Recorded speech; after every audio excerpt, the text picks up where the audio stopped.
Assalamualaikum warahmatullahi wabarakatuh. Di sini saya Yani Rosa Damayanti. Kami akan menjelaskan i'rab Al-Qur'an, yang mana yang di dalamnya akan dijelaskan oleh saya dan teman-teman saya nanti pengertian Al-Qur'an, urgensi Al-Qur'an, dan contoh i'rab Al-Qur'an.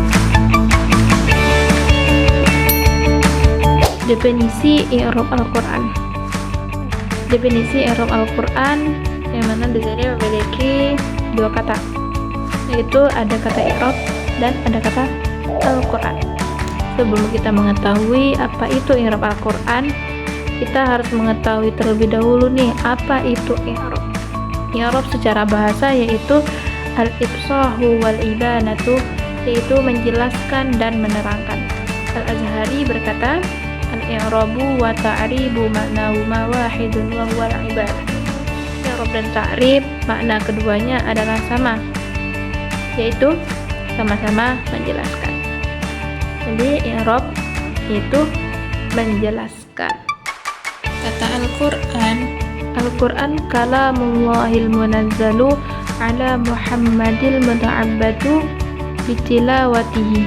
Kalam Allah yang diturunkan kepada Muhammad yang membacanya merupakan ibadah.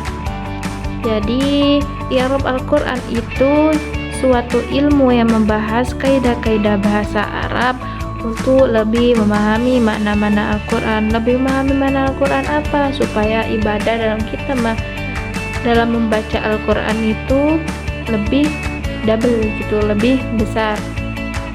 Kita bisa mendapatkan pahala dalam membacanya, pahala dalam memahaminya, pahala dalam mempelajari. Urgensi mempelajari i'rab Al-Qur'an.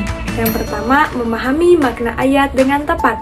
Dalam bahasa Arab bisa memiliki berbagai makna. Tanpa memahami i'rab, seseorang mungkin bisa salah dalam menafsirkan ayat atau tidak dapat menangkap makna yang sebenarnya.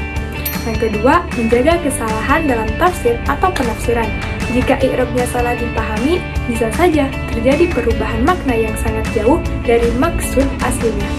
Ini menjadikan alasan pentingnya bagi para ulama dan mufassir Al-Qur'an untuk menguasai ilmu i'rab Al-Qur'an. Yang ketiga, memelihara kebenaran bacaan. I'rab juga membantu dalam menjaga keabsahan bacaan atau tajwid dalam Al-Qur'an.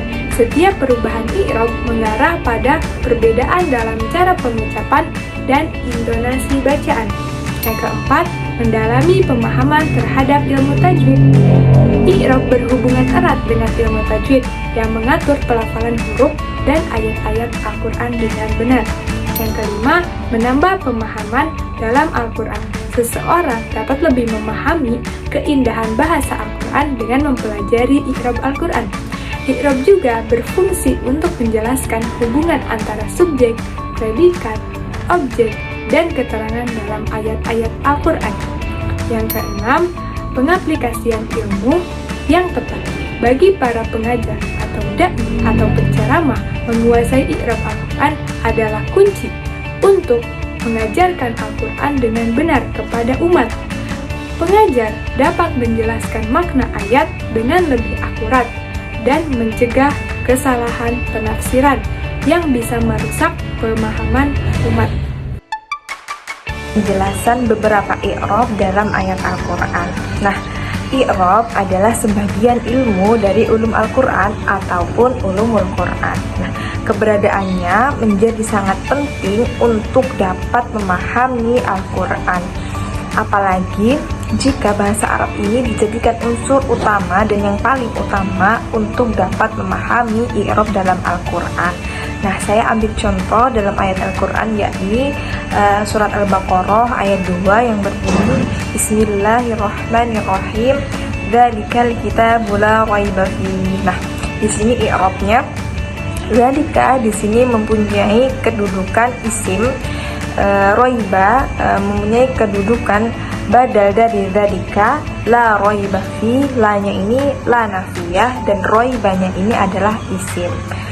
Nah, Al-Qattan juga mengemukakan bahwa ada beberapa kaidah kebahasaan yang harus dimiliki untuk dapat memahami Al-Quran, yakni yang pertama ada domir atau kata ganti, yang kedua ada isim ma'rifat dan isim nakirah, yang ketiga ada mufrad dan jamak.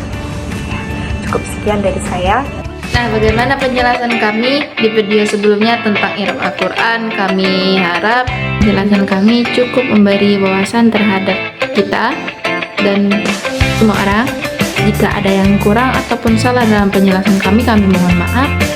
Dan semoga setiap bacaan kita terhadap Al-Quran, biarpun itu per huruf, per kalimat, per ayat, ataupun per kata, itu mendapat berkah dari Allah Subhanahu wa Ta'ala dan amal ibadah kita lebih berlipat ganda. Saya Nirosa Damayanti, kami kelompok 11 Ulumul Quran. Wassalamualaikum warahmatullahi wabarakatuh.